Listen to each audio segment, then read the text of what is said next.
Serial எபிசோடில் என்ன நடக்க போகுது அப்படின்னா, விஜய் காவேரி ரொம்ப நாள் ரொம்ப தடைகள், பல வருஷங்கள், பல டீகேட்கள் கழிச்சு ஒன்று சேர்ந்துடுறாங்க. ஸோ இந்த சீன்ஸ்க்காக தான் விகா ஃபேன்ஸ் எல்லாருமே வெயிட் பண்ணிட்டு இருந்தோம். அந்த சீன்ஸ் வந்துருச்சு. நம்ம எதிர்பார்த்தது நடந்துருச்சு. விஜய் காவேரி ஒன்று சேர்ந்துட்டாங்க. விஜய் காவேரி ஒன்று சேர்ந்தது மட்டும் இல்லாமல் விஜயோட சொத்து ஃபுல்லாக அவர் விட்டுட்டு வந்துடுறது காவேரிக்கு தெரியவே தெரியாது.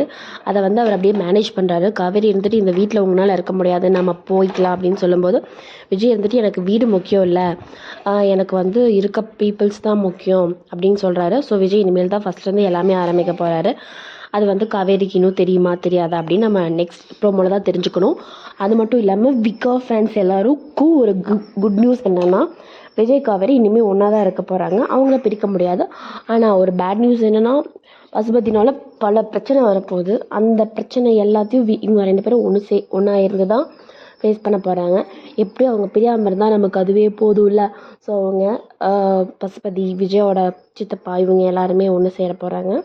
ஒன்று சேர்ந்து பல பிரச்சனைகளை தரப்போகிறாங்க. இந்த டைமில் காவேரி ப்ரெக்னெண்ட்டாக வேறு இருக்காங்க.